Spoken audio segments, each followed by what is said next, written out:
बिस्मिल्लाहिर्रहमानिर्रहीम। Hello, welcome back to my channel chemistry zone. आज की हमारी वीडियो है एक्सेस एंड लिमिटिंग रिएजेंट, जिसमें हमने अकॉर्डिंग टू बैलेंस्ड इक्वेशन हमने देखना है कि कौन सा एक्सेस रिएजेंट है इसमें और कौन सा लिमिटिंग रिएजेंट है। लास्ट में हम इसकी एग्जांपल जो है वो करके भी समझेंगे, न्यूमेरिकल जो है।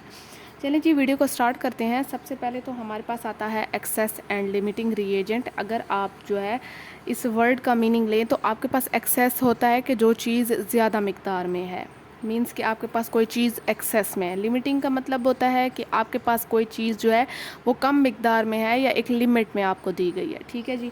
अब आपके पास सबसे पहले तो आता है limiting reagent. According to balance equation या अकॉर्डिंग टू केमिस्ट्री आप अगर इस चीज़ को देखते हैं तो आपके पास ऐसी चीज़ या ऐसा रिएजेंट जो लिमिट में होता है, जो आपके पास एक लिमिट में दे के मीन्स कि वो एक केमिकल इक्वेशन में या केमिकल रिएक्शन में वो चीज़ ख़त्म हो जाती है, क्योंकि वो ऑलरेडी एक लिमिट में होती है आपके पास। ठीक है जी, कम मिकदार में। A reactant that is consumed earlier during a chemical reaction is called limiting reagent। वो reactant आपके पास जो दो चीज़ें रिएक्ट करती हैं या दो से ज़्यादा चीज़ें रिएक्ट करती हैं, वो हमारे पास प्रोडक्ट बनाती हैं। तो हम कहते हैं कि रिएक्टेंट ने रिएक्ट किया, हमारे पास प्रोडक्ट बन गया। लेकिन आप यहाँ पे देखेंगे कि लिमिटिंग रिएजेंट कौन सा है, मीन्स कि इसमें हमारे पास रिएक्टेंट में जो चीज़ पहले ख़त्म हो जाएगी, that is called limiting reagent. ठीक है। या आप ये भी कह सकते हैं कि it can also be defined as reagent which produce the least number of moles of product in a chemical reaction. या आप सिंपल में ये भी कह सकते हैं कि ऐसा रिएक्टेंट या ऐसा रिएजेंट जो हमारे पास प्रोडक्ट बना रहा हो, लेकिन वो सबसे कम नंबर उसके हों, मीन्स कि वो सबसे कम number of moles of product बना रहा हो, सबसे जो कम हो मोल्स में, वो रिएजेंट जो है हमारे पास लिमिटिंग रिएजेंट कहलाता है। लेट्स सपोज मैं आपको एग्जांपल देती हूँ कि मेरे पास दो रिएक्टेंट हैं, एक जो है वो 5 मोल में है, एक हमारे पास 10 मोल में है, और वो प्रोडक्ट बना रहे हैं। तो जब वो प्रोडक्ट बनेगा हम देखेंगे कि हमारे पास इसमें लिमिटिंग रिएजेंट कौन सा है। जो 5 वाला होगा हम कहेंगे कि 5 वाले ने सबसे कम मोल ऑफ प्रोडक्ट बनाया है, हिस्सा उसने भी उतना ही लिया है हमारे पास प्रोडक्ट बनाने में, लेकिन उसके पास उसने कम मोल हमें बना के दिए हैं। ठीक है। तो हम कहेंगे कि that is called limiting reagent. It limits or determine the amount of product formed in reaction. हमारे पास जो है ये लिमिट में होता है हमारे पास, और ये उतने ही हमारे पास प्रोडक्ट जो है वो बना के देता है जितनी इसकी लिमिट होती है। And determines the amount of product, और हमें ये भी पता चल जाता है कि इसने कितने जो है वो प्रोडक्ट के मोल्स बनाए हैं या कितना अमाउंट ऑफ प्रोडक्ट हमें प्रोड्यूस करके दिया। ठीक है जी। अब देखिए एक्सेस रिएजेंट क्या होता है, जो चीज़ हमारे पास इजाफी होती है, जो बच जाती है। ठीक है जी। एक्सेस में देखें इसकी डेफिनेशन जो है वो the reactant whose some amount remain unreacted or unused after the completion of reaction is called excess reagent। आपके पास ऐसा reagent जो रिएक्शन की कंप्लीशन भी हो जाए, लेकिन उसके बाद भी आपके पास जो है वो अनयूज्ड बचा हुआ हो या अनरिएक्टिव उसने रिएक्ट ना किया हो, that is called access reagent. ठीक है जी। यहाँ मैंने आपको एग्जांपल दी है, ये आपकी बुक से एग्जांपल ली गई है, जो वाटर की फॉर्मेशन है जिसमें 2 मोल ऑफ हाइड्रोजन हमारे पास रिएक्ट कर रहा है 1 मोल ऑफ ऑक्सीजन के साथ, और 2 मोल ऑफ हाइड्रोजन बना रहा है। ठीक है जी। ये गैसियस स्टेट में जो है मैंने लिखा है, और ये लिक्विड स्टेट में। ठीक है। यहाँ पे देखें, अब ये चीज़ जो है अकॉर्डिंग टू बैलेंस्ड इक्वेशन हमारे पास आ गई, लेकिन अगर हम एक्चुअल प्रैक्टिस में देखें तो ऐसा कुछ नहीं होता। हमारे पास इतना टाइम नहीं होता कि हम बहुत ही फ़िक्स अमाउंट लें या फ़िक्स उसका वेट करें कि हमारे पास इतना मोल है, इतना मोल है। और फिर आपको ये भी पता होना चाहिए कि हमारे पास कितना मोल कितने उसके यूज़ हो रहा है। अब आपके पास यहाँ बैठे बैठे तो ये चीज़ नहीं आ गई कि हमारे पास 2 mole of hydrogen 1 mole of oxygen के साथ रिएक्ट करके 2 मोल बनाता है। आपने जब तक ये चीज़ एक्सपेरिमेंटली नहीं चेक की तो आपको कैसे पता चलेगा। अगर एक्सपेरिमेंटली चेक किया होगा तो आपने पहले से जो है वो फिक्स्ड अमाउंट नहीं दी होगी। ये एक पॉइंट है। देखें, आपके पास कभी भी इतना टाइम नहीं होगा या आपके पास इतने आप माहिर नहीं होंगे कि आप फिक्स बैठे बैठे अमाउंट जो है वो निकाल लें और उसी को रिएक्ट करें और आपका कोई बाय प्रोडक्ट या एक्सेस रिएजेंट ना आए या लिमिटिंग रिएजेंट आए, और आपकी जो है जितने आपके रिएक्टेंट थे वो कंज्यूम हो जाए आपके प्रोडक्ट बनाने में। तो ऐसा नहीं होता। हमारे पास जो ट्रिक यूज़ होती है वो लिमिटिंग रिएजेंट चेक करते हैं, हमारे पास एक्सेस रिएजेंट चेक करते हैं। ठीक है जी। फिर उसी के अकॉर्डिंग आपके पास जो है फिक्स अमाउंट निकल आता कि अच्छा इतना इतने के साथ रिएक्ट कर रहा था। ठीक है जी। यहाँ पे देखें कि आपके पास in actual practice due to some reasons, आपके पास कुछ रीजंस होते हैं, the stoichiometric ratio are not maintained as determined by the balance chemical equation. Actual practice में हमारे पास स्टाइकोमेट्रिक जो चीज़ होती है, इक्वेशन होती है, वो चीज़ हम नहीं देखते। मीन्स कि आप एक्चुअल में प्रोडक्ट दे देंगे, सॉरी रिएक्टेंट दे देंगे, फिर उसका प्रोडक्ट जो फॉर्म होगा आप चेक करेंगे कि अच्छा इतना आया था। यहाँ पे देखें जैसे ऊपर वाली हमने एग्जांपल ली है, ये तो था अकॉर्डिंग टू स्टोइकोमेट्रिक मींस के बैलेंस्ड इक्वेशन, लेकिन मैंने यहाँ पे लेट सपोज दे लिया है 4 मोल हाइड्रोजन 5 मोल ऑक्सीजन जो रिएक्ट करके हमारे साथ 2 मोल ऑफ वाटर बना रहा है, ठीक है। अब मैंने ये अपनी मर्ज़ी से दे दिया है, मुझे कैसे पता चलेगा कि हमारे पास अब जितना प्रोडक्ट बनना होगा वो बन जाएगा, बाकी रह जाएगा। हमारे पास क्या करेगा कि 4 मोल मेरे पास ये है, 5 मोल ये है, 2 मोल ये बना रहा है। तो आप कॉमन सेंस यूज़ करके कह सकते हैं कि हमारे पास 2 मोल जो है बैलेंस्ड में हमारे पास कैसे हुआ था, 2 मोल था, 1 मोल था, 2 मोल बनाए। तो मेरे पास जो है अगर मैं बैलेंस्ड के अकॉर्डिंग देखूं तो मैं कह सकती थी कि 2 मोल मेरे पास हाइड्रोजन जो है वो इक्विवेलेंट है 1 मोल ऑफ ऑक्सीजन के, मींस के 2 मोल हाइड्रोजन ले लो, 1 मोल ऑक्सीजन ले लो, मेरे पास 2 मोल वाटर आ जाएगा। लेकिन मैंने तो यहाँ पे एक्सेस में ली है चीज़, तो मेरे पास क्या होगा कि मेरे पास आप चेक करना है कि मेरे पास जो है क्या बच जाएगा, क्या चीज़ बच जाएगी और कैसे आ जाएगा। लेट सपोज मैंने यहाँ पे 4 मोल यहाँ पे ले लिया, ठीक है। अब 4 जो है वो क्या होगा कि मेरे पास ये चीज़ भी तो आ रही है अकॉर्डिंग टू बैलेंस्ड इक्वेशन, मैंने ये भी तो चेक करना है, और मैंने जो एक्सेस ली है वो भी चेक करना है कि मेरे पास यहाँ पे ऑक्सीजन जो मैंने 5 मोल ले लिया है ये कितनी यूज़ हो। यहाँ पे देखें अब ये वाला 2 इस तरफ आके डिवाइड हो जाएगा, 1/2 हो जाएगा, और ये जो 4 मोल मैंने लिए हैं हाइड्रोजन के ये यहाँ के मल्टीप्लाई हो जाएंगे। सिंपल में मैंने जो आपको पीछे बताया था, जो मेरे पिछली वीडियोज़ हैं जिन्होंने देखे उनको ये चीज़ बहुत ही आसानी से समझ आएगी कि यहाँ पे देखें आपको सिंपल में बताती हूँ। मैंने यहाँ पे जो चीज़ ली है 2 मोल आपके पास जो है, मैंने 2 चीज़ों को कंपेयर किया है। एक मैंने जो है वो किस चीज़ को किया है, इसको पहले किया है, सॉरी इसको किया है, मीन्स कि हमारे पास 2 कहाँ पे है, यहाँ पे है, ये 2 को किया है, और फिर मेरे पास की क्या चीज़ आ गई है, आपके पास मैंने 2 को किया है और 1 मोल ऑफ अब इसको, अब मैंने 2 ले लिया है और ये 1 ले लिया है, हाइड्रोजन को ले लिया है, ऑक्सीजन को ले लिया है, ठीक है, रेशो कर दिया, रेशो कर दिया। मेरे पास अब जो चीज़ यूज़ हो रही है ये 4 है, और यहाँ मुझे नहीं पता, यहाँ तो मैं खुद निकाल रही हूँ चीज़ें, तो मैंने यहाँ x दे दिया है, ठीक है। मेरे पास क्रॉस मल्टीप्लिकेशन हुआ है, 2x बन गया, ये 4 बन गया, x यहाँ रह गया, 2 नीचे आ गया, तो 2 मोल ऑफ ऑक्सीजन मेरे पास प्रोड्यूस हो गया।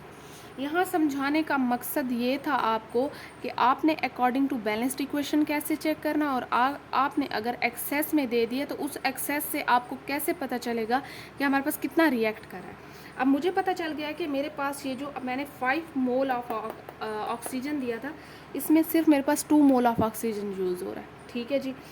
अब देखिए कि आपके पास जो है आपको एटलीस्ट यहाँ पे लिमिटिंग रिएजेंट और एक्सेस की समझ आ गई है, या आपको ये तो समझ आ गया होगा कि कैसे हमने निकालना है, मीन्स कि कितनी चीज़ आपके पास यूज़ हो रही है। अब यहाँ पे देखें आपके पास वो कह रहे हैं नाउ अकॉर्डिंग टू डेटा हमारे पास 4 मोल्स जो थे 4 मोल्स अकॉर्डिंग टू डेटा आपके पास जो 4 मोल किस चीज़ के थे, आपके पास हाइड्रोजन के थे, ठीक है। 2 mole of hydrogen react with 5 mole of oxygen. अब आपके पास मैंने जो 4 लिए थे हाइड्रोजन के मोल्स और 5 लिए थे ऑक्सीजन के मोल्स, ठीक है। उसमें 2 मोल्स ऑफ हाइड्रोजन ने रिएक्ट किया है ऑक्सीजन के साथ। अब ऑक्सीजन के साथ रिएक्ट किया है, लेकिन ऑक्सीजन में भी आपके पास जो बच गए हैं वो 3 मोल बच गए हैं, ठीक है जी। मीन्स कि आपके पास ये एक्सेस में आ गया है और हाइड्रोजन आपके पास लिमिटिंग में आ गया है, क्योंकि हाइड्रोजन पहले ख़त्म हो गया, जो इजाफी हमारे पास बच गया था वो ऑक्सीजन था। आपको अपनी तरफ से कोई भी ले सकते हैं, चेक कर सकते हैं, जो मैंने आपको बताया है कि आपको किसी भी उसका चेक कर सकते हैं कि हाँ भाई इसका इतना है तो x ले लो, इसका मैंने चेक करना है कि कितने के साथ रिएक्ट किया है, क्रॉस मल्टीप्लिकेशन कर लें आपको पता चल जाएगा, वरना इक्विवेलेंट के तरीके से भी आप कर सकते हैं, ठीक है जी। अब देखिए कि आपके पास वो कहते हैं कि here unreactive term is called reactant, means के रिएजेंट इन एक्सेस। जो अनरिएक्टिव बच जाएगा हम कहते हैं कि हमारे पास एक्सेस में ये चीज़ है, ठीक है जी। और जो आपके पास रिएजेंट कंज्यूम अर्लियर हो जाएगा इज़ नोन एज लिमिटिंग। जो आपके पास पहले ख़त्म हो जाएगा वो हमारे पास लिमिटिंग रिएजेंट है। अब ये जो है एक चीज़ यहाँ पे देख लें, ये याद भी कर लें, क्योंकि आपके पास ये न्यूमेरिकल में ये चीज़ आने वाली है। The maximum amount of product is formed by the amount of limiting reagent. जितना लिमिटिंग रिएजेंट होगा आपके पास उतना ही प्रोडक्ट हो सकता है। मीन्स के मैक्सिमम आपके पास जो प्रोडक्ट बन सकता है ना वो लिमिटिंग रिएजेंट पे डिपेंड करता है, क्योंकि लिमिटिंग रिएजेंट जितना ज़्यादा होगा उतना आपके पास प्रोडक्ट बनेगा। उसके बाद आपके पास रिएक्शन ही स्टॉप हो जाएगा क्योंकि एक चीज़ ख़त्म हो गई है, ठीक है।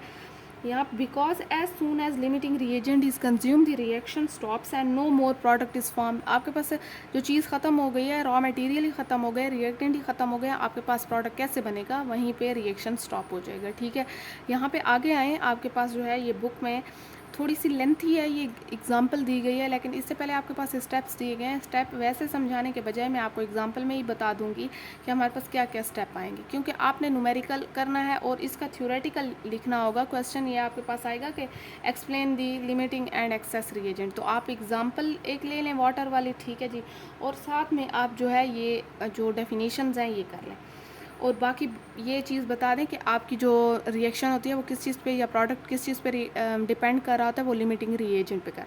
एग्जांपल की तरफ आते हैं, वो हमें कहते हैं कि हमारे पास जो है कार्बोनिक एसिड है, can be prepared by according to following reaction. आपके पास फॉलोइंग रिएक्शन जो है ये दिया गया है, इससे जो है कार्बन डाइऑक्साइड वाटर जो है क्या बना रहा है, कार्बोनिक एसिड बना रहा है, जिसे हम एसिड रेन भी कहते हैं। एसिड रेन में भी हमारे पास यही एसिड बनता है। ठीक है, हमारे पास वाटर के जो ड्रॉपलेट्स होते हैं वो कार्बन डाइऑक्साइड जो एटमॉस्फेयर में दी जाती है उसके साथ रिएक्ट करके ये एसिड, वीक एसिड है, ये बना लेते हैं। यहाँ पे देखिए कि आपके पास वो कहते हैं कि अगर मेरे पास 120 ग्राम ये है और मेरे पास 80 ग्राम ये वाटर है, तो मेरे पास दो चीज़ें आइडेंटिफाई करनी है। एक तो आपने लिमिटिंग रिएजेंट इसमें चेक करना है कि इन दोनों में लिमिटिंग रिएजेंट कौन सा है। बाकी जो है आपने मैक्सिमम अमाउंट जो है इसका फाउंड करना है, मीन्स के इसके आपने मास इन ग्राम्स देखने हैं according to limiting reagent. According to limiting reagent मैं क्यों कह रही हूँ, क्योंकि आपके पास मैंने यहाँ पे ऊपर बात की कि मैक्सिमम प्रोडक्ट ही लिमिटिंग रिएजेंट पे डिपेंड कर रहा है। उतना मैक्सिमम प्रोडक्ट बन सकता है जितना हमारे पास लिमिटिंग रिएजेंट है। जैसे वो ख़त्म होगा आपके पास हर चीज़ ख़त्म हो जाएगी। ठीक है, मीन्स कि आपने मास यहाँ पे चेक करना है, मास कितना होगा बनेगा कार्बोनिक एसिड का। पहले उस पे आ जाएं स्टेप पे। आपने सबसे पहले स्टेप तो ये है कि आपने दोबारा से इक्वेशन लिख लेनी है ताकि आपको भूले नहीं। यहाँ पे देखिए सबसे पहला स्टेप है कि आपके पास जितने भी रिएक्टेंट हैं आपने इन्हें मोल्स में कन्वर्ट करना है। मोल्स में कन्वर्ट करने के बाद आप जो है इसकी अकॉर्डिंग टू मोल्स आप फिर लिमिटिंग रिएजेंट, इसका एक्सेस रिएजेंट चेक करेंगे। ठीक है, अब जो है ये आपके पास ग्राम में दिया गया है। मोल्स की आपके पास पीछे फार्मूला हमने यही पढ़ा था कि moles is equals to mass in grams over molar mass. तो मोलर मास हमारे पास है नहीं, मास इन ग्राम्स तो हमारे पास ऑलरेडी दे दिया गया, तो हमने मोलर मास इसका पहले फाइंड करना है। मोलर मास फाइंड करने के लिए मेरे पास जो है CO2 का मैंने यहाँ पे कर दिया है, H2O का मैंने यहाँ पे कर दिया है। ये मेरे पास ऑलरेडी जो है ये ग्राम में दिया गया है तो मैंने ये लिख दिया। अब मेरे पास मोलर मास मैंने फाइंड किया है। मोलर मास फाइंड इसका 44 आ गया मेरे पास, इसका 18 ग्राम ओवर मोल आ गया। ठीक है जी, अब आगे इसके मोल्स फाइंड कर। यहाँ पे देखें आपके पास मोल्स फाइंड मैंने कैसे किए हैं अकॉर्डिंग टू फार्मूला। मेरे पास ऑलरेडी जो था वो 120 गिवन था, 44 मोल्स मैंने निकाल लिया मोलर मास। मेरे पास ग्राम ग्राम कैंसिल, मोल्स आ गया 2.27। साथ में मेरे पास वाटर का भी सेम है। वाटर का हमारे पास मास इन ग्राम्स, मोलर मास मैंने फाइंड कर लिया, ग्राम्स ऑलरेडी क्वेश्चन में गिवन थे, मेरे पास निकल आया मोल्स। अब मेरे पास इन दोनों रिएक्टेंट के मोल्स निकल आए हैं तो मैं ये चेक कर सकती हूँ कि लिमिटिंग कौन सा है, एक्सेस कौन सा है। मैंने according to balanced chemical equation आपको समझाना था। ठीक है, वैसे तो मैं देख के ही बता सकती हूँ कि कौन सा लिमिटिंग है कौन सा एक्सेस में है, लेकिन आपने क्या करना है कि आपने अकॉर्डिंग टू बैलेंस्ड इक्वेशन बताना है। हमारे पास इक्वेशन कुछ इस तरफ, कोफिशिएंट नहीं था मतलब 1 लगा हुआ है, तो मैं कह सकती हूँ 1 मोल जो है, चाहे आप कार्बन डाइऑक्साइड ले लें, 1 मोल ऑफ वाटर ले लें, हमारे पास ये इक्विवेलेंट होता है या प्रोड्यूस कर रहा है या इक्वल टू है 1 mole of carbonic acid, means ठीक है प्रोडक्ट फॉर्म हो रहा है। अब हमारे पास यहाँ पे कितना मोल प्रोड्यूस हुआ है, 2.27 मोल जो है मैं कह सकती हूँ कि ये कार्बन डाइऑक्साइड यूज़ हुआ है और उसने मेरे पास जो इसमें हिस्सा लिया है, कितना प्रोडक्ट बनाया है 2.27 मोल का। या मैं ये भी कह सकती हूँ कि हमारे पास 4.4 जो है वो वाटर मोल यूज़ हुआ है, उसने कितना प्रोडक्ट बनाया, मेरे पास 4.4 मोल ऑफ कार्बोनिक एसिड। यहाँ पे जो है आप कॉमन सेंस यूज़ करके देख सकते हैं कि कम कौन सा है इसमें से, 2 वाला है या 4 वाला है। तो ऑब्वियसली 2 वाला है, तो मैं कह सकती हूँ ये लिमिटिंग है, क्योंकि ये कम है तो ये पहले ख़त्म हो जाएगा, ये ज़्यादा है तो ये हमारे पास बच जाएगा, तो मेरे पास ये लिमिटिंग रिएजेंट हो जाएगा। अब क्योंकि ये मेरे पास कम है और ये जल्दी ख़त्म हो जाएगा तो that is called limiting reagent. ये हमारे पास एक्सेस में है, ये रिमेनिंग है तो मेरे पास एक्सेस रिएजेंट हो जाएगा। ठीक है, अब मुझे लिमिटिंग और एक्सेस की पता चल गया। पहले मैंने रिएक्टेंट को मोल्स में कन्वर्ट किया, फिर मैंने जो है लिमिटिंग एक्सेस रिएजेंट का पता लगाया। अब मुझे जो है 2 चीज़ें पता चल गई हैं। अब मैं मास इन ग्राम्स जो है वो आसानी से फाइंड कर सकती हूँ, क्योंकि मेरे पास जो यहाँ पे एक और चीज़ समझे। मैंने जो आपको पीछे पॉइंट बताया था, मैंने कहा था कि आपने लिमिटिंग रिएजेंट जो है, आपका पूरा रिएक्शन लिमिटिंग रिएजेंट पे डिपेंड करता है। आपके पास मैक्सिमम प्रोडक्ट तब फॉर्म होगा जब आपके पास लिमिटिंग रिएजेंट का आपको पता होगा, क्योंकि लिमिटिंग रिएजेंट से ही हमारे पास मैक्सिमम प्रोडक्ट आ रहा है, उसके बाद हमारे पास नहीं आएगा क्योंकि एक चीज़ ख़त्म हो जाएगी। और क्वेश्चन में भी यही दिया गया था कि आपने ग्राम देखने हैं according to limiting reagent, maximum product कब बन रहा है। तो इसीलिए हमने कार्बन डाइऑक्साइड को लेना है आगे, जो हम पूरा प्रोसेस करेंगे इसमें, क्योंकि हमारे पास ये लिमिटिंग रिएजेंट है। ठीक है, बाय अब थर्ड स्टेप में देखें कि by identify limiting and excess reagent, हमने पता कर लिया। Check the mass of product form, maximum अब प्रोडक्ट का मास कितना आया हमने वो चेक करना है। यहाँ पे आ जाएं कि हमारे पास मास के लिए हमारे पास फार्मूला ये दिया गया है, ठीक है, लेकिन मेरे पास मोल्स तो हैं लिमिटिंग रिएजेंट के जो मैंने फाइंड कर दिए थे। मोल्स तो मेरे पास है, मोलर मास नहीं है। मोलर मास मैंने यहाँ पे फाइंड कर दिया है, तो हमारे पास 62 ग्राम ओवर मोल आ गया। अब मैंने ये फार्मूले में लगा दिया है। मेरे पास ये लिमिटिंग रिएजेंट के लगाए हैं, मैंने आपको रीज़न बताया है ना कि हमारे पास लिमिटिंग रिएजेंट पे डिपेंड कर रहा है। मास हमने फाइंड करना है H2CO3 का, कार्बोनिक एसिड का। साथ में मेरे पास मोलर मास मैंने फाइंड कर लिया, ये आ गया। ग्राम में हमारे पास मोल मोल कैंसिल हो गया, ठीक है। तो मेरे पास ये मैक्सिमम हमारे पास ये निकला है। आपने 3 स्टेप किए, बड़े सिंपल थे। मैंने थोड़ा सा डिटेल में इसलिए चीज़ लिख के दिया ताकि आपको समझ आ जाए। इंशाल्लाह हम अगली वीडियो में मिलेंगे। हमारा लास्ट टॉपिक होगा परसेंटेज यील्ड और थ्योरेटिकल यील्ड वाला जो भी था हमारा, वो इंशाल्लाह अगली ही वीडियो में उस चीज़ को देखेंगे।